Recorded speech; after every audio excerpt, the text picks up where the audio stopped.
जय हिंद, नमस्कार, स्वागत आप सभी का लाइव टाइम्स पर। मैं हूं अजय झा।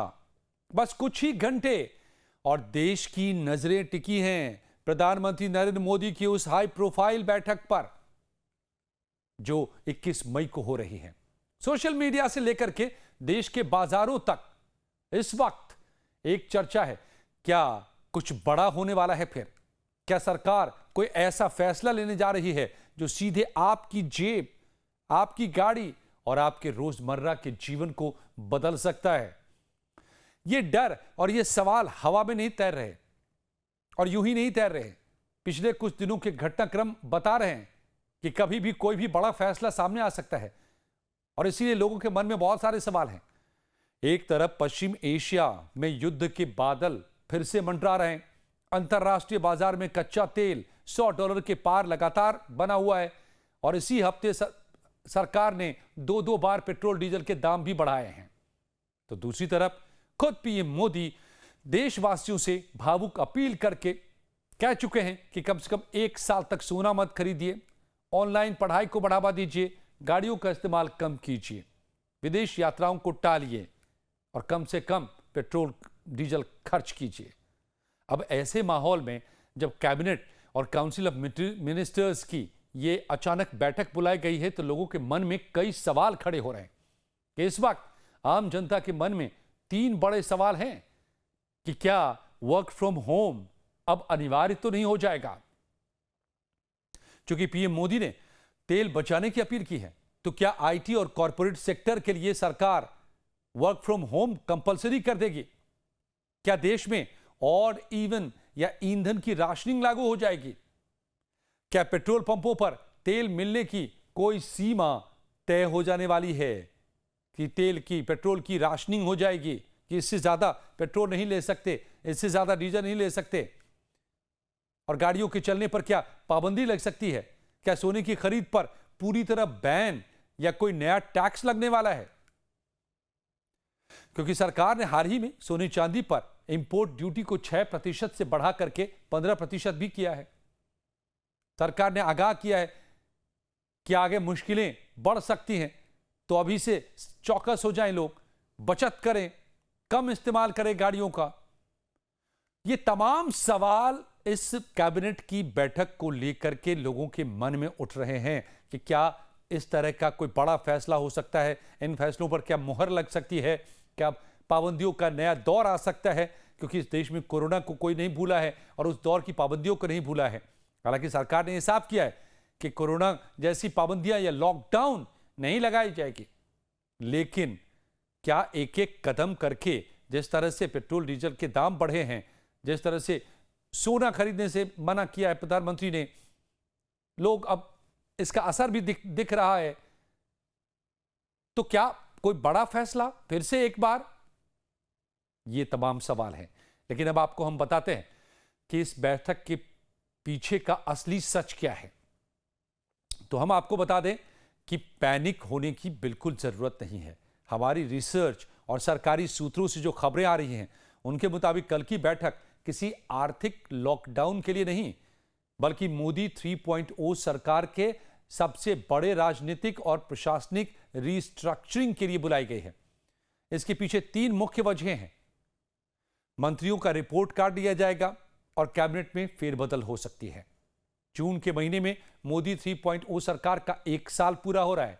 हाल ही में असम, पश्चिम बंगाल और पुडुचेरी में राज्यों में चुनाव नतीजे सामने आए हैं और इसमें बीजेपी की जीत हुई है। सूत्र बता रहे हैं कि पीएम मोदी इसके बीच में अब मंत्रियों के कामकाज यानी परफॉर्मेंस की समीक्षा करने वाले हैं। यह मिड टर्म परफॉर्मेंस का रिव्यू होगा। जून के दूसरे हफ्ते में एक बड़ा कैबिनेट फेरबदल भी हो सकता है, रिशफल हो सकता है और कल की बैठक में मंत्रियों को उनके नए टास्क दिए जा सकते हैं, कुछ के विभाग बदले भी जा सकते हैं। तो ये सबसे बड़ी वजह जो हमारी जानकारी कह रही है कि इस मीटिंग के पीछे है। अब ईज ऑफ लिविंग पर फोकस भी किया जा रहा है। बैठक का आधिकारिक एजेंडा देश में नियमों को सरल बनाने का है ताकि इस वैश्विक आर्थिक मंदी के दौर में भी भारतीय व्यापार चालू रहे, उसमें कमी ना आए, गिरावट ना आए और आम लोगों को परेशानी ना हो। इसके अलावा सप्लाई चेन और महंगाई का भी रिव्यू किया जाएगा। पीएम मोदी इस बैठक में विदेश यात्रा के बाद लौट करके हिस्सा ले रहे हैं और सभी मंत्रालयों के साथ इस बात की समीक्षा करेंगे कि वैश्विक संकट का असर भारत के आम नागरिक पर कम से कम पड़े। तो एक तरह से इस बैठक पर ईरान तनाव का असर साफ रहेगा, उससे पड़ने वाले देश की अर्थव्यवस्था पर जो असर है उसकी समीक्षा होगी। आम लोगों को जो परेशानियां इससे हो रही हैं उसको लेकर के भी विचार होगा, गहन मंथन चलेगा कि कैसे अर्थव्यवस्था को थामा जाए, गिरने से रोका जाए, अर्थव्यवस्था में बड़ी गिरावट ना आ पाए, उसके लिए क्या एहतियाती कदम उठाए जाएं, इस पर भी चर्चा होगी। आम लोगों की परेशानी ना बढ़े, इस पर भी चर्चा होगी, क्योंकि महंगाई बढ़ रही है और महंगाई की मार अब जनता पर नजर आ रहा है। सप्लाई चेन ब्रेक हुआ है, हॉर्मुज में बंदी है, ब्लॉकेड है। तो इन तमाम बातों के मद्देनजर जो भारत की अर्थव्यवस्था पर असर पड़ रहा है उससे कैसे निपटा जाए, इस पर बातचीत होगी। लेकिन इसको लेकर के कोई कड़े फैसले लिया जाए, लोगों पर कोई पाबंदी लगाई जाए, इसके आसार इस कैबिनेट बैठक में कम हैं। तो अब सवाल यह उठता है कि अगर कोई कठोर फैसला इसमें नहीं होने जा रहा है तो इस वैश्विक तेल संकट से निपटने के लिए सरकार क्या क्या कर रही है। तो सरकार, यकीन मानिए कि बैकग्राउंड में फायर फाइटिंग मोड में है, पर्दे के पीछे बड़े कदम उठ रहे हैं। जैसे 27 से सीधे 41 देशों से तेल की खरीद शुरू हो गई है ताकि तेल की किल्लत न हो देश में। भारत ने सिर्फ खाड़ी देशों पर अपनी निर्भरता अब छोड़ दी है। आज भारत रूस, अफ्रीका, लैटिन अमेरिकी देशों सहित 41 देशों से कच्चा तेल खरीद रहा है ताकि खाड़ी में युद्ध होने पर भी, अगर फिर से युद्ध भड़कता है, फिर से हमले शुरू हो जाते हैं, वार पलटवार शुरू हो जाता है ईरान, अमेरिका, इजराइल के बीच में, तो देश में तेल फिजिकली उसकी किल्लत ना हो, इसको लेकर के इंपोर्ट करने को बढ़ा दिया गया है। ज्यादा कंट्री से इंपोर्ट किया जा रहा है। अब 41 देशों से तेल इस वक्त भारत में आ रहा है। इसके अलावा मुनाफाखोरी पर भी लगाम सरकार लगा रही है। अंतरराष्ट्रीय बाजार में दाम बढ़ते ही निजी रिफाइनरियां देश में तेल बेचने के बजाय विदेशों में एक्सपोर्ट करने लगती हैं, क्योंकि उससे ज्यादा कमाई होती है। अब सरकार ने इसे रोकने के लिए पेट्रोल के निर्यात पर 3% प्रति लीटर विंडफॉल टैक्स लगा दिया है, ताकि पहले देश के पेट्रोल पंपों को तेल मिले, उसके बाद ही विदेश भेजें। इसलिए विदेश जाने वाले तेल को महंगा कर दिया है। अब कीमतों का जो बोझ है, क्योंकि कच्चा तेल तो महंगा आ रहा है, बहुत ज्यादा उछाल है, 30-40% ज्यादा हो चुके हैं दाम, तो जाहिर है कि डीजल पेट्रोल जो आप तक पहुंच रहा है उसके दाम भी ज्यादा हो रहे हैं, लेकिन उसको पब्लिक तक पूरा ट्रांसफर नहीं किया जा रहा है। अब तक सिर्फ 3 रुपये 90 पैसे ही दाम बढ़े हैं, जबकि कच्चे तेल के दाम में 30-40% का इजाफा है। जो 60-65 डॉलर पर बैरल मिल रहा था, इस वक्त 100 के पार है।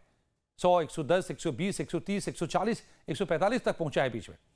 तो ये जो इतना इजाफा है 30, 40, 50 या डबल 100% तक भी बीच में, तो उसकी मार सरकार भी झेल रही है।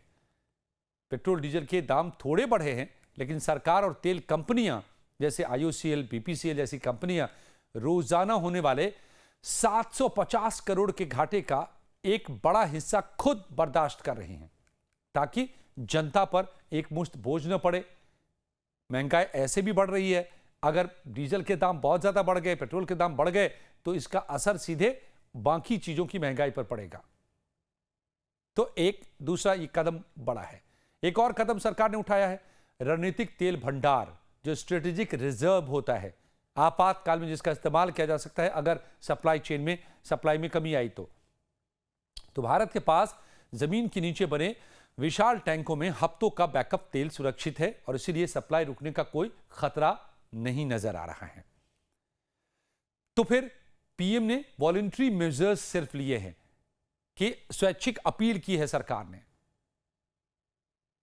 और इसलिए अपील नहीं की है कि तेल की कमी है, इसलिए अपील सरकार कर रही है कि इस वक्त जो तेल आयात हो रहा है उसमें डॉलर ज्यादा खर्च हो रहे हैं, तो देश का डॉलर कम हो रहा है, जिससे रुपये की कीमत गिर रही है, इससे अर्थव्यवस्था कमजोर हो रही है।